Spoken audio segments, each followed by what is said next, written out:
Good afternoon, students. Welcome all of you. Myself Jatin Seth. Once again, we will continue our કૃષિ chapter. You know that very well કે આપણે last lecture ની અંદર chapter number 8 start કરેલું હતું અને એની અંદર આપણે શું જોયેલું હતું તો કે કૃષિ જે ભારતના અર્થતંત્રની એક કરોડરજ્જુ સમાન છે. શું છે આપણા ભારત દેશની એક કરોડરજ્જુ સમાન છે.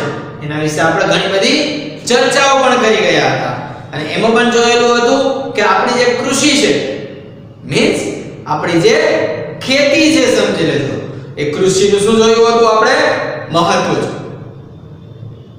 કૃષિનું શું જોયું હતું છોકરાઓ આપણે મહત્વ પણ જોયેલું હતું. તો we will continue our second question. ભારતમાં કૃષિ ક્ષેત્રની વર્તમાન સ્થિતિ સમજાવો. હવે છોકરાઓ વર્તમાન સ્થિતિ માટે થોડી પાસ્ટની વાતો જે અત્યારે તમને કરું છું. છોકરાઓ આપણને ખબર જ છે કે વર્ષોથી ભારત દેશ કૃષિ પ્રધાન દેશ કહેવાય છે. વર્ષોથી ભારત દેશ શું કહેવાય છે છોકરાઓ? કૃષિ પ્રધાન દેશ કહેવાય છે. મીન્સ કે આપણા દેશમાં સૌથી વધારે લોકો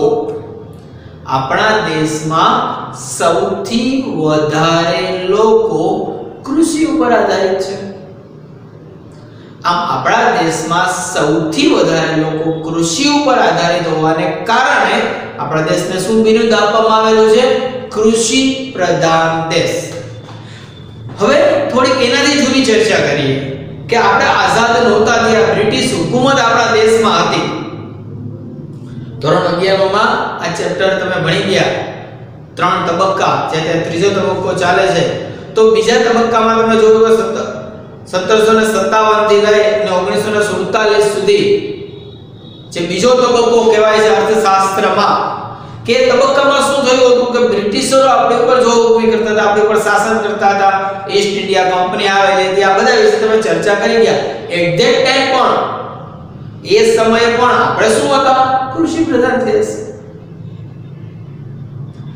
તો આઝાદ થયા પછી ધીમે ધીમે આપણે ઉદ્યોગ તરફ વળવાનું શરૂ કર્યું. તમને વિકસિત અને વિકાસશીલ દેશ વિશે તો માહિતી હોય જ છે કે વિકસિત દેશ કોને કહેવાય અને વિકાસશીલ દેશ કોને કહેવાય. તો છોકરાઓ આપણે વિકાસશીલ દેશમાં આવે છે તો એમાં કૃષિનું મહત્વ હોવાનું છે. તો ધીમે ધીમે આપણે ઉદ્યોગ તરફ વળવાનું શરૂ કર્યું. તો ઉદ્યોગ ક્ષેત્ર અને સેવા ક્ષેત્ર,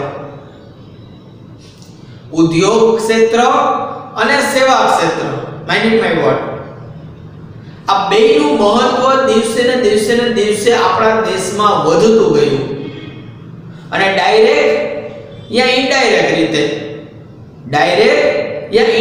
રીતે આપણા દેશમાં જે કૃષિ છે, ખેતી છે એનું મહત્વ ઘટતું જાય છે. સમજી લેજો. કૃષિમાંથી આપણને જે આવક મળે છે એનું મહત્વ પણ ધીમે રાષ્ટ્રીય આવકમાં જે ફાળો કહેવાય એ પણ ધીમે શું થતું જાય છોકરાઓ? ઘટતું જાય છે. સો અગેન સેમ પ્રોબ્લેમ અહીંયા ક્રિએટ થાય as you know that very well. તો હવે નેક્સ્ટ ક્વેશ્ચન ની શરૂઆત કરી છે. ટોટલ 6 મુદ્દા છે. 5 માર્કનો પ્રશ્ન છે. કેટલા માર્કનો પ્રશ્ન છે છોકરાઓ? 5 માર્ક્સ. 5 માર્કની અંદર તમને પૂછે ભારતના કૃષિ ક્ષેત્રની વર્તમાન સ્થિતિ સમજાવો. 6 મુદ્દા વિથ ડિટેલ, એમાં આંકડાકીય માહિતી પણ આવશે. બધું લખવું જરૂરી છે. આપણે બુકમાં પણ સિમિલર લખવાનું છે. તમારી પાસે ટેક્સ્ટ બુક હશે જ છે, મારે કહેવાની રિક્વાયરમેન્ટ નથી. દરેક લેક્ચરમાં કહું છું છતાં પણ કહું છું ટેક્સ્ટ બુક તમારી સામે રાખો. then will be start our lecture. Done. Text બુકમાં જોવો તમે કે આપણે લાસ્ટમાં જે ટોપિક કમ્પ્લીટ કરેલો page number 94. Page number 94 ready. તો પહેલામાં પ્રસ્તાવના આવે છે, ક્વેશ્ચનના આન્સર ને જો હું મારી બુકમાંથી જોઉં. ભારતમાં કૃષિ ક્ષેત્રની વર્તમાન સ્થિતિ સમજાવો. ભારત અંગ્રેજોના શાસન પહેલા જે આપણે તમને ચર્ચા કરી, અંગ્રેજોના શાસન દરમિયાન અને અંગ્રેજોથી મળેલી આઝાદી બાદ પણ ઇટ મીન્સ કે ફર્સ્ટ લેવલ અને સેકન્ડ લેવલ અને થર્ડ લેવલ કૃષિ આધારિત દેશ છે. કેવો દેશ છે છોકરાઓ? કૃષિ આધારિત દેશ. દેશમાં આયોજન દરમિયાન, આયોજન મીન્સ પ્લાનિંગ, આપણે પંચવર્ષીય યોજના 1951 થી શરૂ કરવામાં આવેલી હતી. આ આયોજન દરમિયાન ઔદ્યોગિકરણને વધુ મહત્વ આપવાને કારણે ભૂતકાળની જે કૃષિ ક્ષેત્રની જે સ્થિતિ હતી, પહેલાના સમયમાં જે કૃષિ ક્ષેત્રની જે સ્થિતિ હતી એના કરતા રાઈટ નાઉ વર્તમાન સમયમાં એટલે વર્તમાન સ્થિતિમાં ખૂબ મોટા પરિવર્તનો જોવા મળે છે. શું જોવા મળે છે છોકરાઓ? ખૂબ મોટા પરિવર્તનો જોવા મળે છે. દેશમાં આજે ભૂતકાળની તુલનામાં જોઈએ તો પાસ્ટ અને પ્રેઝન્ટ આ બેની જો તુલના કરીએ, પાસ્ટ એન્ડ પ્રેઝન્ટ બેની તુલના કરીએ, તુલના એટલે કે જો સરખામણી કરીએ તો રોજગારી એટલે કામ ધંધો મેળવવો, ઉત્પાદન અને નિકાસ કમાણી. નિકાસ એટલે કે શું? આપણે આપણા દેશમાંથી જે વસ્તુ બીજા દેશમાં મોકલી એને નિકાસ કહેવાય. પછી એક રાજ્યમાંથી બીજા રાજ્યમાં જાય તો બી એને નિકાસ કહેવાય. એક શહેરમાંથી બીજા શહેરમાં જાય શું કહેવાય? નિકાસ જ કહેવાય. તો નિકાસ કમાણી કે જે સ્તરે ખેતી ક્ષેત્ર અગ્રેસર રહ્યું છે કે આપણા દેશમાંથી ફળ, ફળાદી, ખેતી, શાકભાજી આ બધાની ખૂબ જ નિકાસ થાય કે જેમાં આપણે અગ્રેસર રહ્યા છીએ એટલે આગળ પડતા રહ્યા છીએ, તેમાં ફેરફાર હવે જોવા મળે છે. એવા હવે ચેન્જીસ આવવા માંડ્યા છે. દેશમાં ખેતી ક્ષેત્રે નોંધનીય બાબત તો એ રહી છે કે તે અર્થતંત્રના ખૂબ મોટા રોજગારીના ક્ષેત્રે ઉપયોગી રહ્યું. અર્થતંત્રના ખૂબ રોજગારીના જે મોટું ક્ષેત્ર કહેવાય એમાં કેવું રહ્યું છે? ઉપયોગી રહ્યું છે. છતાં પણ દેશની જે કુલ આવક કહેવાય, કુલ આવક મીન્સ રાષ્ટ્રીય આવક, દેશની આવક એ રાષ્ટ્રીય આવકમાં કૃષિ ક્ષેત્રનો ફાળો, ખેતી ક્ષેત્રનો ફાળો અન્ય ક્ષેત્રની તુલનામાં, અન્ય એટલે ઉદ્યોગ ક્ષેત્ર અને સેવા ક્ષેત્ર, ત્રણ ક્ષેત્ર છે ટોટલ. એમાં કૃષિ ક્ષેત્રની વાત કરે છે, અન્ય ક્ષેત્ર તો અન્ય એટલે બીજા કયા આવે? બે, એક ઉદ્યોગ ક્ષેત્ર અને સેકન્ડ સેવા ક્ષેત્ર. આ ક્ષેત્રની તુલનામાં ખૂબ ઓછો નોંધાય છે. એટલે ઉદ્યોગ અને સેવા ક્ષેત્ર કરતા આની જે કમાણી છે ઓછી દેખાય છે. આ ફેરફારો ઉપરાંત અન્ય ફેરફારો કેવા પ્રકારના અને કઈ દિશામાં જઈ રહ્યા છે તે સમજવા આપણે વર્તમાન સ્થિતિ સ્પષ્ટ કરતા મુદ્દાઓ જોવાના છે. જે તમારા બોર્ડ ઉપર તમને 6 મુદ્દા આપેલા છે એમાંનો પહેલો મુદ્દો આપણે શરૂઆત કરીએ તો કોષ્ટકથી શરૂ થાય છે. જે નો ધેટ વેરી વેલ કે રાષ્ટ્રીય આવકમાં ફાળો. રાષ્ટ્રીય આવક એટલે શું? દેશની આવક. રાષ્ટ્રીય આવક કોને કહેશો છોકરાઓ? દેશની આવક. mind it my word, second time I repeat you, રાષ્ટ્રીય આવક, દેશની આવક. ઓકે, તો કોષ્ટકમાં ધ્યાન બધાનું. વર્ષ આપેલા છે તમને. શું આપેલું છે? વર્ષ આપેલા છે તમને અને વર્ષની સાથે તમને શું આપેલું છે? રાષ્ટ્રીય આવકમાં પણ ફાળો આપેલો છે. તો 1950-51 માં તમે જોઈ શકો છો 53.1%. ઇટ મીન્સ કે જ્યારે આઝાદ થયા ત્યારે 50% જેટલો ફાળો હતો. કેટલો ફાળો હતો છોકરાઓ? 50% જેટલો ફાળો હતો. 53.1% ફાળો, 50% થી પણ વધારે. 60 61 એટલે ત્યાર પછીના 10 વર્ષ પછી જ્યારે ગણતરી કરી ત્યારે 48.7%. કેટલું છે છોકરાઓ? 48.7%. ઇટ મીન્સ કે ઘટાડો થયો. 10 વર્ષ પછી કાઉન્ટિંગ કર્યું તો શું થયો છોકરાઓ? ઘટાડો થયો. ત્રીજો 1970 71 42.3%.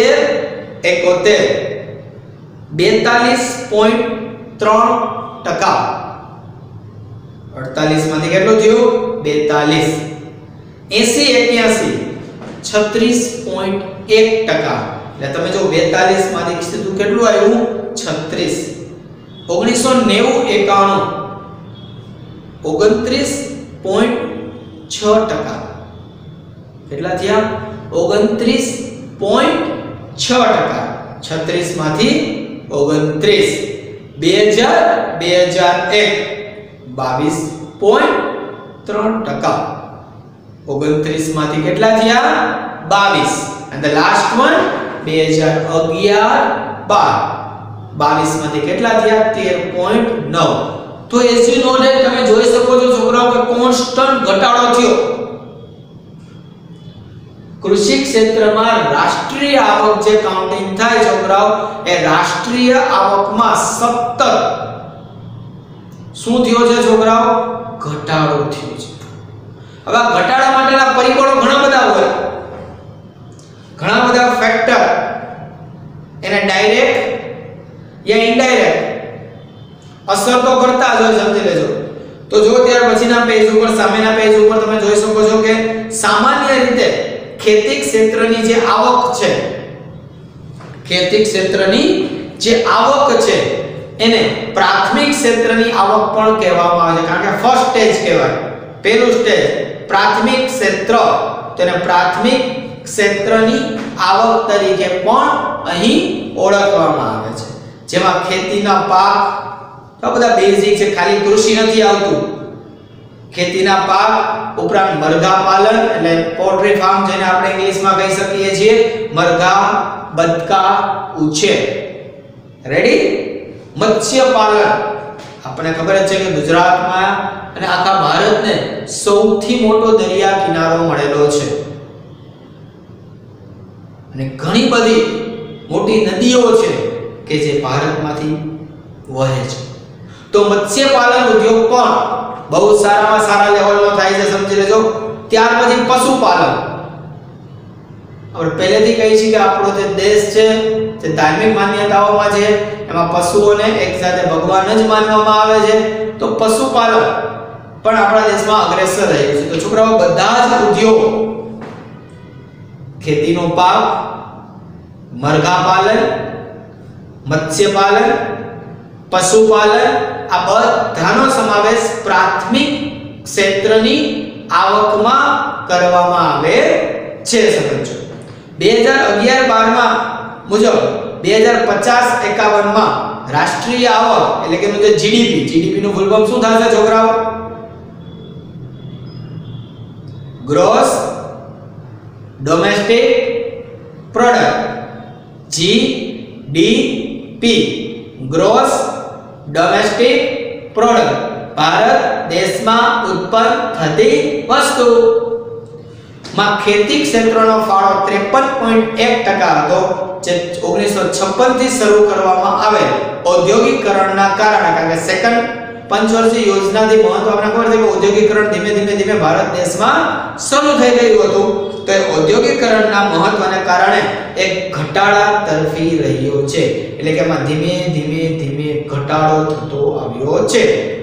તે વર્ષ 2011-12 માં ઘટી અને રાષ્ટ્રીય આવકના 13.9% રહેવા પામ્યો છે. આમ રાષ્ટ્રીય આવકમાં કૃષિ ક્ષેત્રના ફાળામાં થતો ઘટાડો, કૃષિ ક્ષેત્રનો જે ફાળો છે એમાં જે ઘટાડો થયો, એ ફાળામાં થતો ઘટાડો મુખ્યત્વે બિન કૃષિ ક્ષેત્રમાં ઝડપી થયેલી વૃદ્ધિ, બિન કૃષિ ક્ષેત્ર એટલે ઔદ્યોગિક ક્ષેત્ર અને સેવા ક્ષેત્ર. બિન કૃષિ ક્ષેત્ર એટલે ખેતી સિવાયના ક્ષેત્રો કયા આવે? તો કે ઔદ્યોગિક ક્ષેત્ર અને ત્યાર પછી શું આવે? સેવા ક્ષેત્ર. એ ભારતમાં કૃષિ ક્ષેત્રનો વિકાસ એક જટિલ પ્રશ્ન બની રહ્યો છે. કેવો પ્રશ્ન બની રહ્યો છે છોકરાઓ? જટિલ પ્રશ્ન બની રહ્યો છે, સમજી લેજો. અને હકીકતની વસ્તુ છે, સમજો. આ રિયાલિટી છે કે આપણા દેશમાં, આપણો દેશ કૃષિ પ્રધાન હોવા છતાં પણ એનું જે મહત્વ છે એ એટલું બધું નથી રહ્યું. અને એનું મહત્વ એટલું બધું નથી રહ્યું એની પાછળ પણ as you know that કે ઘણા બધા પરિબળો ડાયરેક્ટ કે ઇનડાયરેક્ટ શું કરે છે? અસર કરે છે. તો ફર્સ્ટ પોઈન્ટ અહીંયા આપણે કમ્પ્લીટ કર્યો. Second point will be start, જેને કહેવાય છે રોજગારી. રોજગારી એટલે શું? જો આપણે બેરોજગારીનું ચેપ્ટર ભણી ગયા છે ને રોજગારી શબ્દથી તમે 100% પરિચિત હોય જ. રોજગારી શબ્દથી તમે 110% પરિચિત હોય જ. રેડી? વિચારો.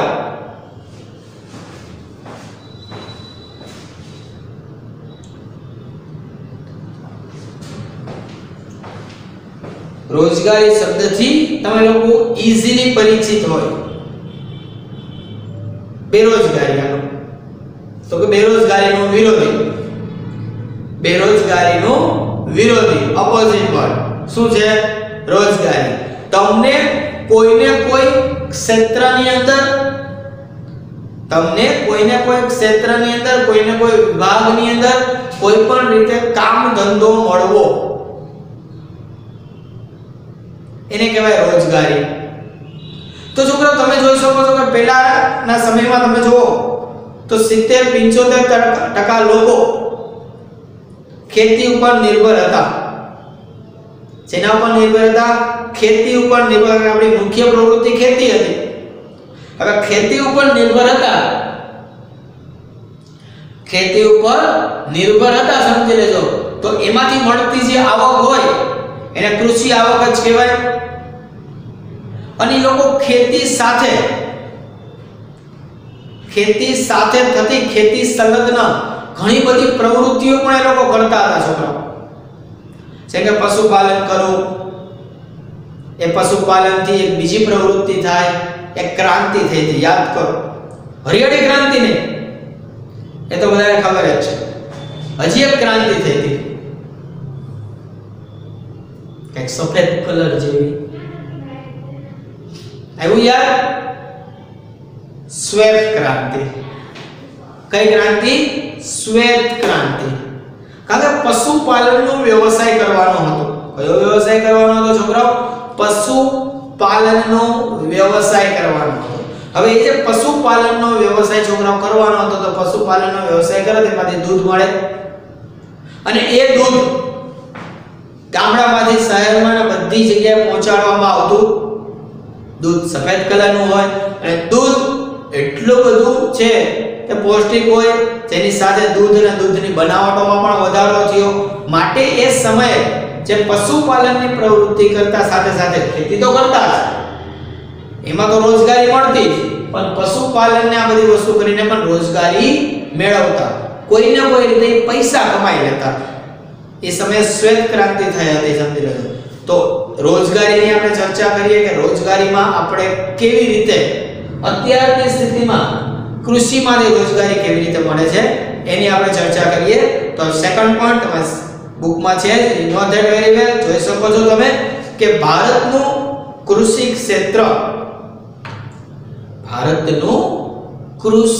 ક્ષેત્ર સૌથી વધુ રોજગારી આપતું ક્ષેત્ર છે. શું કામ?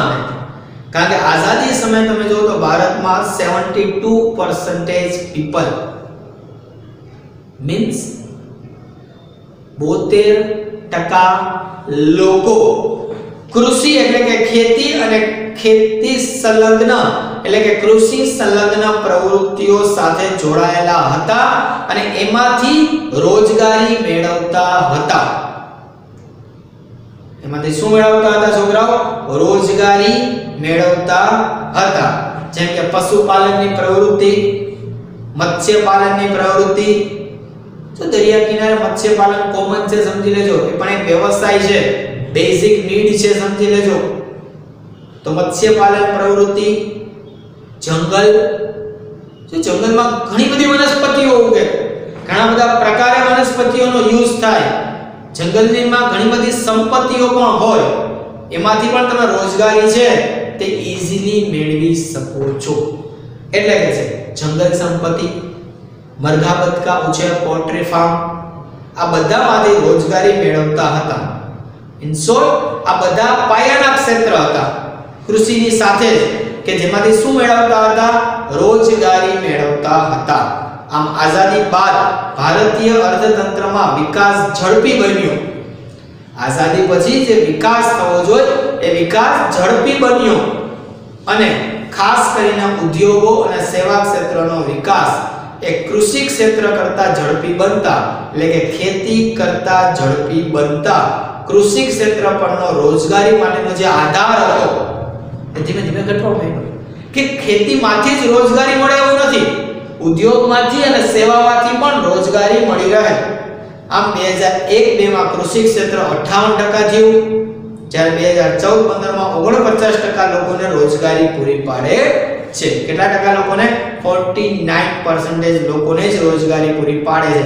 અને એમાંથી જે આવક મળે છે આપણે પહેલા પોઈન્ટમાં જોયા તો બહુ જ ઓછી છે. ડન. તો સેકન્ડ પોઈન્ટ રોજગારી આપણે પૂરો કર્યો. જસ્ટ અ મિનિટ, તમે રીડ કરી લ્યો.